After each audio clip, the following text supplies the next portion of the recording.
Portfolio Voice friends, you're back again, and I'm so glad you are because in this episode, sponsored in part by Elanco, I'm joined by Dr. Audrey Cook to discuss a challenge that many of us face in practice on a regular basis, and that is weight loss in cats with chronic kidney disease.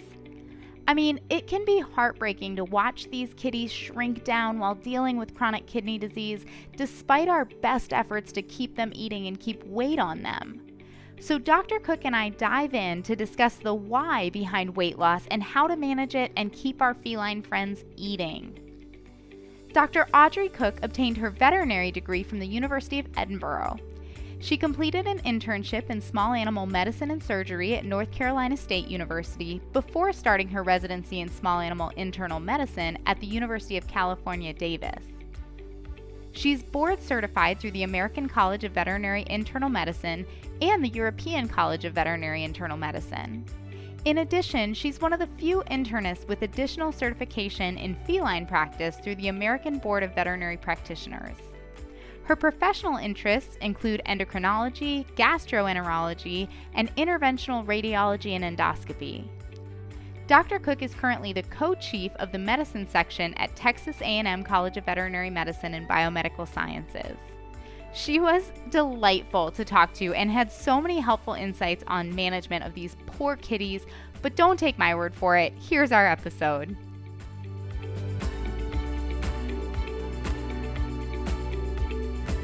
Dr. Cook, thank you for being here with me today. I am delighted to be here.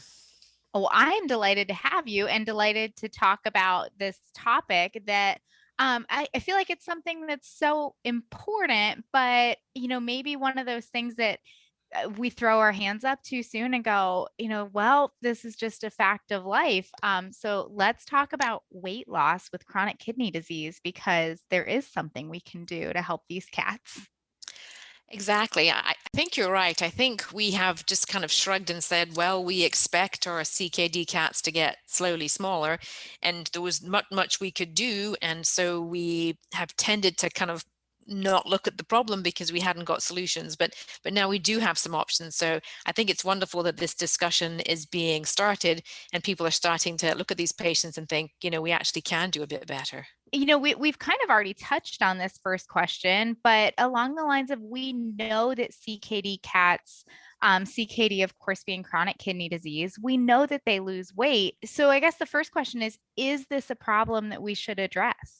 Absolutely, I think we should. There's been some really nice studies that have looked at things that help us identify a cat who might have chronic kidney disease. And some of those studies have shown that most cats with chronic kidney disease have actually lost a substantial amount of weight before we even diagnosed their kidney problems. And so clearly weight loss is an enormous component of CKD, even relatively early CKD. And there's been other studies that have looked at how long do you live with your CKD if you are skinny versus how long do you live with your CKD if you are a chubbier cat. And we know that cats who are skinny with CKD don't survive as long as cats who maintain a better body weight. And so we understood that there's a connection there. I think because we haven't had great options for trying to turn things around, we have tended to, like I said, just kind of shrug and say, well, that's just a part of the problem. But I think we shouldn't accept it.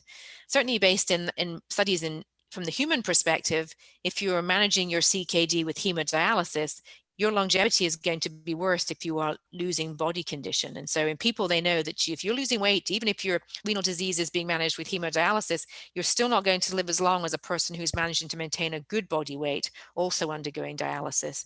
So we haven't proven yet in cats that if we can keep you in a good body condition score, you will live longer. We haven't proven that, but all the evidence we've got strongly suggests that that's going to be the case. That's interesting. All this stuff, we always want cats to be a healthy weight and not be heavier. But like you said, they lose weight before we even diagnose them. So maybe there's something to these chunky cats. So why do cats with CKD lose weight? Because I agree with you. I think that's a common presentation that I hear is we're drinking a lot, we're urinating a lot, we're losing weight. It puts a few things on the differential list. Why are they losing weight? I think there's probably a couple of things at play. I do think when we get renal failure, renal disease, we get a change, obviously, in our blood biochemistry. Now, when we do a routine chemistry panel, we're going to see the creatinine is up, the BUN is up, and they may not be up all that dramatically.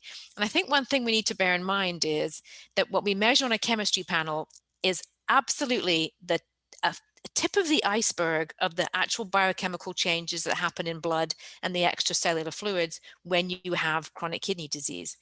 And so we look at those two things on the chemistry panel and say, oh, your BUN and creatinine are up a little bit. Well, literally hundreds of other things are shifting. And so we have this metabolic derangement that goes along even with early chronic kidney disease. And that potentially is enough to blunt their interest in food. And so it could be you've got a cat who's on free choice dry food, and he's decreased his intake by maybe just 5%. Well, that over 6 months is enough to have a significant drop in body weight. So I think they've got the metabolic derangement process that's potentially impacting their interest in food, because as soon as you shift the biology of the blood, you're going to send messages to the brain that are going to confuse interest in food. The other thing I think is a component, and we don't tend to think about chronic kidney disease as being an inflammatory disease, but it is. In about 80% of cats with chronic kidney disease, the underlying etiology is often not identified. We don't find a specific reason why most of these cats end up in kidney failure. About 80%, there's no explanation. And we say, oh, aging, we don't know, just these things happen in old cats. But if you biopsy their kidneys, what you're going to find is inflammatory disease. So the biopsy is going to show interstitial nephritis and tubular interstitial fibrosis. And so even though this is not an acute inflammatory condition, this is a chronic inflammatory condition. And we do know that inflammatory conditions shift our cytokine profiles. When we shift our cytokine profiles, those cytokines send messages to the hypothalamus, to the centers in the brain that regulate food intake, and they turn down food intake, and they also slightly crank up metabolic rate. And so we have a patient who's eating a bit less than usual, but potentially is burning through those calories a bit faster than usual. And so we get a cat that comes in. It's been 6 months since he was last examined. His weight is down 10%, and he's diagnosed with stage 2 CKD. Blood work, not horribly dramatic, but a pretty significant weight loss in the majority of our cats by the time they're diagnosed. But that blows my mind. I mean, kind of that same shoulder shrug approach of, yes, they lose weight, they don't feel good, so they're not eating as much. But knowing that there's actually a physiological reason behind this weight loss, I think it's just kind of a whole different way of thinking about it. I agree. I do think we've probably not really recognized what is going on in those relatively early CKD cats. I think particularly now that we do stage them, saying you're a stage 1 or a stage 2 doesn't sound all that bad, but actually, an awful lot of renal function has been lost before a cat is even recognized as stage 1 CKD, let alone by the time they get to stage 2 CKD. And this may be more information than you're looking for, but work done experimentally has shown that you can actually basically put BUN back into a patient who's got renal dysfunction, and they don't feel so bad. So the BUN isn't the thing that makes them feel bad until it's probably getting close to 80 or 100. But other things we can't measure are making them feel bad way before their CKD is that dramatic. And we don't measure those things. And so we don't grasp the impact that these metabolic changes are having. But awful lot of stuff is shifting in their inner biology way before we get a flag on our routine blood work. Wow, yeah, because by the time we get to 80, I mean, we have problems. Yes, serious problems. Yeah. So, when we're talking weight loss, of course, diet has something to do with this. And sometimes, this can be exacerbated once we diagnose the kidney disease. I mean, we've all sent that prescription food home and had the owner call back a few days later and say, they won't eat the food, or they're not eating it very well. What do you recommend in those cases? Do we need to keep these cats on a kidney diet? Do we modify it? What do we do in those cases? That is a huge issue. I think the opinion that most of us have about diet and chronic kidney disease is very nuanced and complicated. I am old enough to remember that as soon as somebody said, "Ooh, this cat's got less than perfect kidneys," we would grab a large bag of dry kidney diet and send the owner home with it. And I'm not sure that was always the smartest thing to do. I do think that there's really good evidence that phosphorus restriction markedly improves survival for patients with chronic kidney disease. And the most straightforward way to decrease the amount of dietary phosphorus is to put a patient onto a so-called kidney diet, because the kidney diets are phosphorus restricted and protein restricted. I'm a huge believer in go after the phosphorus. Now, if the only way you can control the phosphorus is to go for a very, very protein restricted diet like the standard kidney diets, then that is a very, very legitimate way to approach that issue. If you can get phosphorus where it needs to be without protein restriction, particularly for maybe stage 1, stage 2, maybe early stage 3 CKD patients, then that tends to be the approach that I'll have. And so there are some diets available that are low phosphorus without necessarily being low in protein. Having said that, this is an extremely complicated issue, and feelings run very strong on many sides about when should you actually say you need to go into a prescription kidney diet versus when can we stay on commercial cat foods and modify the nature of those commercial cat foods. We can also try and go after phosphorus by using phosphorus binders, and that sometimes is a really useful option to do rather than shift to a kidney diet. But all discussions on when to shift to a kidney diet to one side, most of my high stage 2 and stage 3 CKD cats are going to be on a kidney diet because it's the only way I can control their phosphorus. Those diets, because they are low protein and low salt, they're also extremely, inevitably low flavor. There really isn't much you can do to take a kidney diet and make it an exciting food. And so I think a lot of us have sent owners home with a bag of or a case of a kidney diet. And then you're exactly right. We get this phone call to say, it's horrible. He's not taken a mouthful. This is a waste of everybody's time. And then we've said, forget it, because we'd much rather have a cat eating something than have a cat eating nothing. So I think we have tended to abandon those diets relatively quickly if we've had poor acceptance by the cat and therefore poor compliance by the owner. But the data is there to suggest that using a kidney style diet at stage 2 CKD onwards is going to improve longevity. And so I can't argue with the data saying we've got to do something to control the phosphorus. And often the easiest way to do that is to reach for a so-called kidney diet.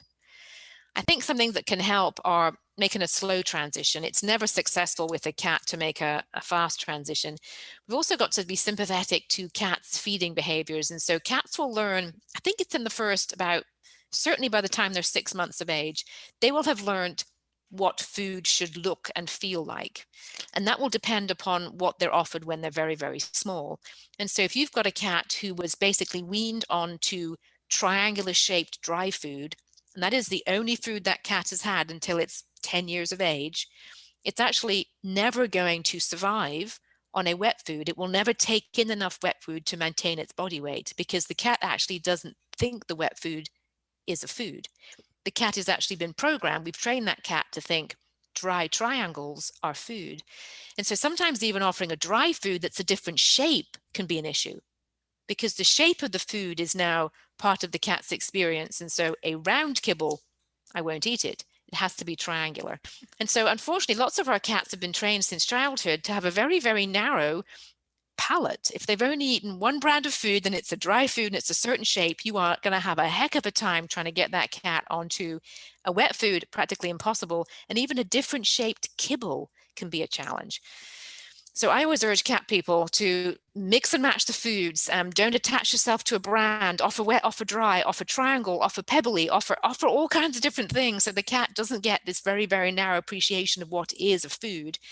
And also, if you have to make a change, be cognizant of where the cat's experiences lie and try to find, if it has to be a dry food because the cat's used to dry, that's okay. And try and find a dry food that's going to be something that meets that cat's understanding of what actually is a food. That's answering so many questions in my mind right now. I mean, I've always wondered about these cats that they just won't eat canned food. And you're looking at the two bowls next to each other and you're going, that canned food looks like it's got to taste better than these kibbles. But that makes so much sense that they're so conditioned. Yeah, cats have that. There's some complex psychology to cat feeding behaviors, and basically they learn when they're small what is or is not a food. And they might nibble on something else. They'll taste it. Sometimes day one, the wet food will have a few bites taken out of it, and they might continue to take a mouthful or two, but they somehow don't ever think, I can live on this. They will sit and wait for the triangular kibble because that's what they're programmed to eat, to feed. And so cats are tricky, and the cats are enough to drive you mad when it comes to making a diet change because of some of these very complex psychological influences. That's so interesting. So I guess then the question is, what do we do about it? We have these kidney diets that there's data to show that this will be beneficial to longevity and managing this disease, but the cats won't eat it for all of the reasons you just touched on. What kind of options do we have? I think we do now have some options because we do have a product that's actually licensed to address weight loss in cats with chronic kidney disease, and that is Allura, which is an oral capromorelin product licensed for cats. And so this product is actually, it's what's called a ghrelin receptor agonist, and ghrelin is the hunger hormone. So ghrelin is a hormone that's released from the stomach, and the longer it's been since you last ate, the more ghrelin your gastric lining will put into your circulation. And so if it's been hours and hours and hours since you've last eaten, your ghrelin concentrations in your blood are getting higher and higher and higher. That ghrelin hits the brain, and that really tickles the center that is the hunger center. And so if you're sitting on your computer and suddenly thinking, oh, I cannot write one more word, I'm too hungry to carry on, that is the ghrelin hitting the hypothalamus. And so it makes you get up and go find food. And so capromorelin is a ghrelin receptor agonist, and so it lands on the receptors that ghrelin lands on. And so capromorelin sends a very powerful message to the brain to go find food. That's tremendously exciting because it's following a natural biological process. We're able just to use this once a day drug that's going to land onto those receptors.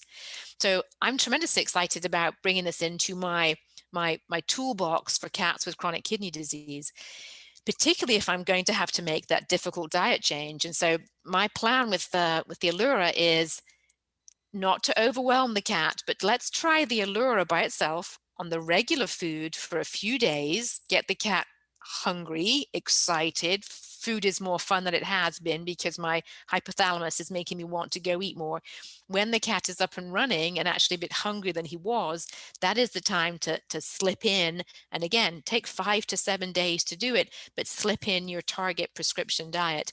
Being very cognizant about what kind of formulations the cat will like, and being very realistic about you're never going to get a cat who's lived on dry to live on wet. But that would be the way that I would use this really exciting new product. Absolutely. I mean, anything to get these guys eating more and maintaining their body weight. Can you tell us a little bit more about Allura?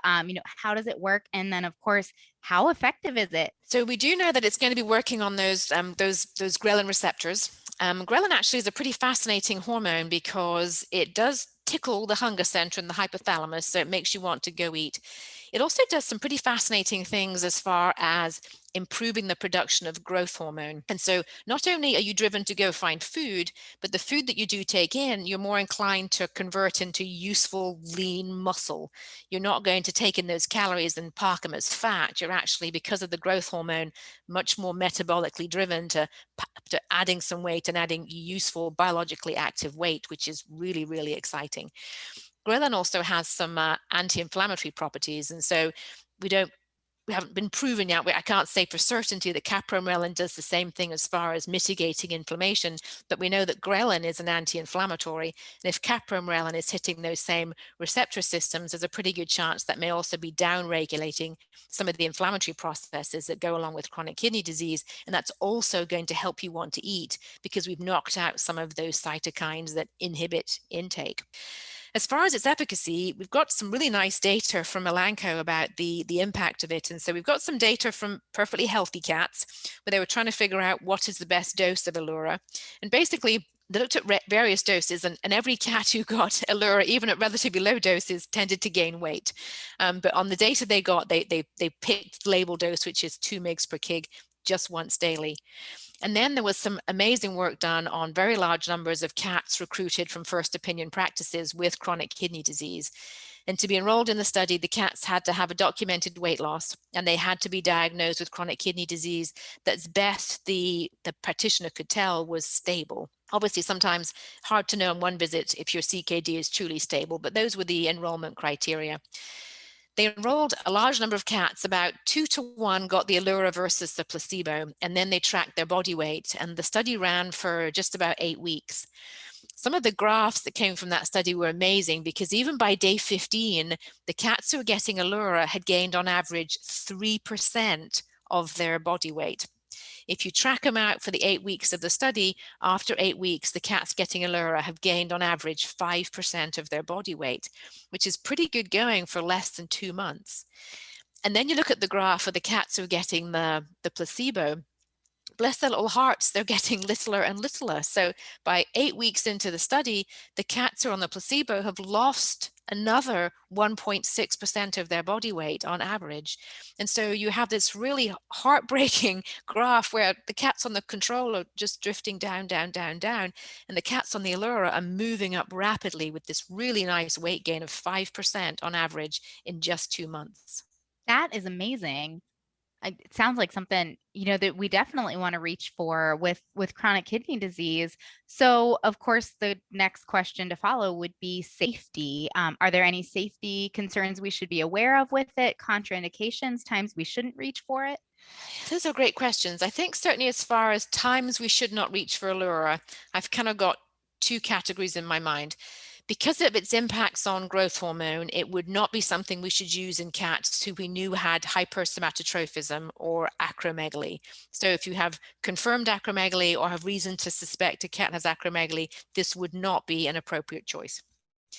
The other no, I wouldn't do it would be a seriously ill and compromised cat. This drug is not an ICU environment drug. This drug is designed to maintain weight in cats with chronic disease. It is not designed for some poor cat fighting for its life in an ICU circumstance. And so for me, it really is, it's a management tool to be used chronically at home. It's not to be given for the cat who is struggling in a critical situation. It's not designed for that. And the reason why I say particularly it should not be used in patients who are very critical is it hasn't been looked at in that patient population. And we also do know that in some individuals, about 60 minutes after you get a dose of Allura, you'll get a little drop in heart rate and a little drop in blood pressure.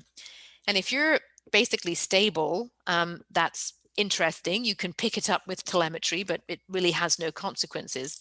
If you are very, very ill and compromised and weak and on fluid support, then that drop in heart rate plus or minus a drop in blood pressure can actually cause you some significant compromise. And so to my mind, Allura is not a drug I would use for a cat who's in my ICU. It's a drug I would use for a cat who's upgraded to my happy cat ward or for a patient who's being managed in the home environment. Those would be my two, I wouldn't do it. As far as the other concerns about safety go, again, there's some really nice data looking at the safety of the drug. So a group of healthy cats were given Allura for up to 6 months, and they were given various doses, including the highest dose was 5 times the label dose. And so we have a lot of information from the safety studies that is tremendously reassuring as far as the safety profile. One cat in the safety study did become a diabetic, and it's hard to know the true circumstances of that. The cat was on 5 times the standard dose for a prolonged period of time. Does that tie into what Allura does as far as growth hormone secretion? We don't know. And so my other time that I might be slow to use Allura, I'm not saying I wouldn't, but I would be cognizant, would be a diabetic cat, because potentially it could cause some impact on their insulin responsiveness. So I might be a little bit slow to do it in a diabetic for that reason. That's interesting, with the effects on growth hormone and everything like that. It's got some really neat, interesting physiology behind Mhm. it. Mhm.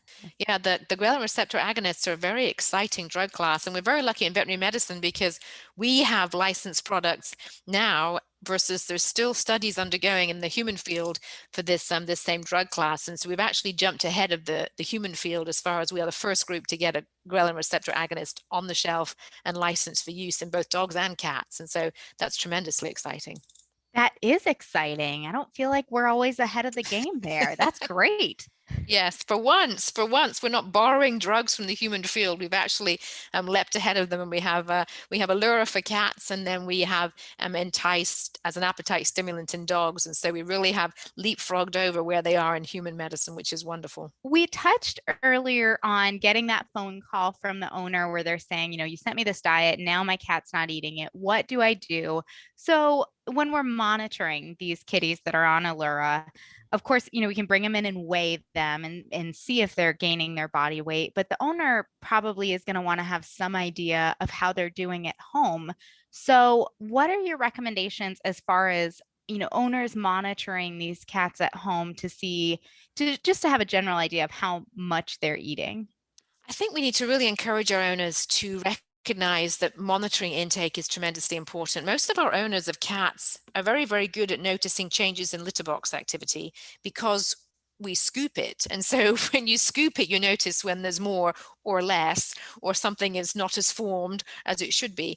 But I think many of us have traditionally scooped out a portion of a wet food or sprinkled some kibbles and walked away, and we've not actually paid attention to how much our cats are eating. And so I'm hoping with all this discussion about management issues for cats where weight loss is a concern, that a general drift towards encouraging our owners to be very, very cognizant of how much their cats are taking in is going to be kind of a part of this discussion. And so I think even on a wellness visit, it's worthwhile making sure you know what that cat is eating at home. And I think by asking those questions and not just jotting down he's on X brand of food, but actually saying, Mrs. Smith, how much of this brand of food is he taking? Is it always this brand? Do you change brands? Do you do any wet food at all? Making sure that you convey to the owner of the cat that discussions about diet and how much they're taking in are really, really important. Things we can really do to empower both wellness visits and managing our CKD cats is very simple things like sending home devices to measure intake. And many food companies will provide little quarter cup scoops. And so rather than trying to use a big cup and thinking, I think it's a quarter, if you've got a little quarter cup scoop, you can really specifically tell how much your cat is taking in. And so I really encourage owners to use things from their kitchen, or I will send them home with little cheap plastic quarter cup scoops. And so if their cat is supposed to take in a half a cup a day of a specific diet, they've got the little quarter scoop. They can put out a quarter twice a day, or put out the day's allowance in a separate pot, and then they actually know how much the cat is taking in. And so I think having those conversations makes a huge difference, and then really supporting that by just providing little quarter cup scoopers. Just how cheap and simple is that? But it's a great way to say, I care, it matters. This is the amount of food he needs to take in. You need to tell me if we're not hitting these targets. And so I think really setting our clients up for success is important, and conveying that it matters and then giving them the tools that they need. I think that's how we make sure that we do better with some of these vulnerable cats. Sure. I'm thinking back to, and this was a canine patient, not a feline patient, but we could not get this poor pup to lose weight. And it was, I'm giving him, I can't remember what it was. It was like a cup of food. And we're like, that should be fine. And I think it came out in the end that it was like a big gulp cup from the gas station. We're like, oh, that explains it. That won't work. I've absolutely had that scenario where my cup is not your cup. And so I'm thinking cup like a cook, and someone's thinking cup like the plastic cup that sits in the pantry next to the dry food. That is what they're thinking. And so Right. I do think, yes, making sure that we're having a conversation that's actually on the same page is a great place to start. Yes, apples to apples. So no pun intended. Oh, so thinking of our kitties and the fact that they can be kind of suspect when we're introducing new things. I know you mentioned putting the Allura out on the kibble, on the normal diet, just to kind of get them excited and get them used to it. But even still, sometimes these guys can get suspicious. So do you have any tips and tricks as far as the best way to introduce Allura and help avoid any aversions? I do want to make it clear that we should not be putting the Allura on top of the food. We should be giving the Allura usually about 30 to 60 minutes before the first meal of the day. It does come as a liquid. Unfortunately, capromorelin has naturally a bit of a bitter taste, and so it can be challenging to completely mask that flavor. Both the Allura and the Entice have flavorings added to try and hide that taste, but I do think there are some individuals who, no matter what flavorings we've added, they can still taste that there's a chemical in there. What I think is helpful for getting the Allura successfully into the cat is to pull up the dose in the dosing syringe and then just stick it in the fridge or the freezer, because I think, not scientifically proven, not tested, but just observational, that when it's cold, it doesn't seem to have the same impact as far as those flavor notes. Other thing I think is helpful is to put the Allura kind of back in the cheek pouch and avoid putting it on the tip of the tongue. It does seem as though whatever that flavor note is, that the tongue tip is particularly sensitive to that.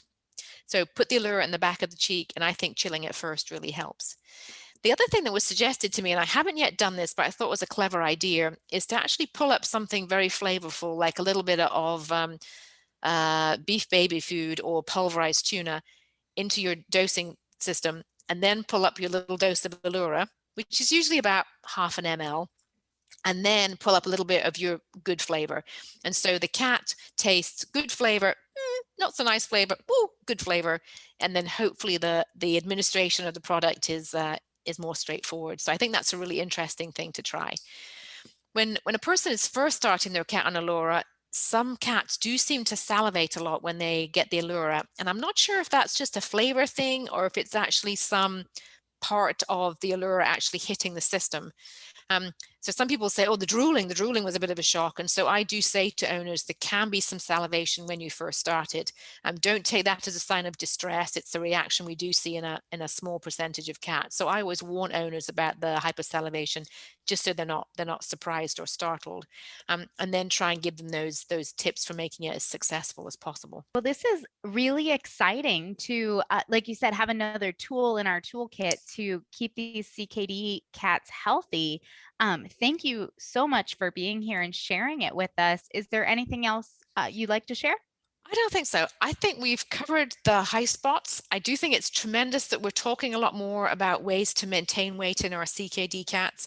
And I think it's going to open the discussion for lots of other chronic problems in cats, like cats with intestinal tract disease and cats with chronic pancreatitis. And there's so many conditions in cats where weight loss is an issue.